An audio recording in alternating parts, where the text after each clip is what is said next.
Habits are very, very difficult to change. The way people work, very, very difficult to change. An organization culture is just incredibly difficult to change. So bringing in Disney or bringing in Ritz-Carlton, I've been in organizations where that's happened before. Seems like a really great idea. 6 weeks out, a lot of it is faded away. 6 months out, the two people who are still trying to do something like that are considered maybe they've become addicted to the gimmick of the Disney thing, and a year later it's all over with. So the important part of this, I think, is that if you want to make these kinds of changes in your healthcare organization, it can't just be a one-time hit. You have to go back again and again and again, and you've got to look at everything through the lens of whatever your customer service tenets are going to be.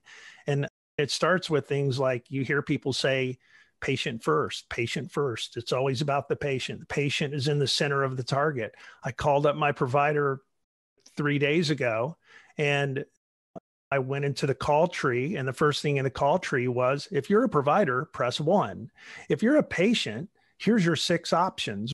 It was still very provider oriented, and healthcare has been built that way and is built that way. And I paint with a very broad brush. I know there are a lot of places that have made progress, but this is not something you do overnight. It's not something that you send out in an email and say, start acting this way. It is one of those things that takes grit, and you've got to just stick with it. And there's going to be a lot of those hard places that you're going to make your way through that, like, how do you advocate for the customer? What does that really mean? That takes a lot more than the 4 words in that sentence. It requires a lot of exploration and testing. And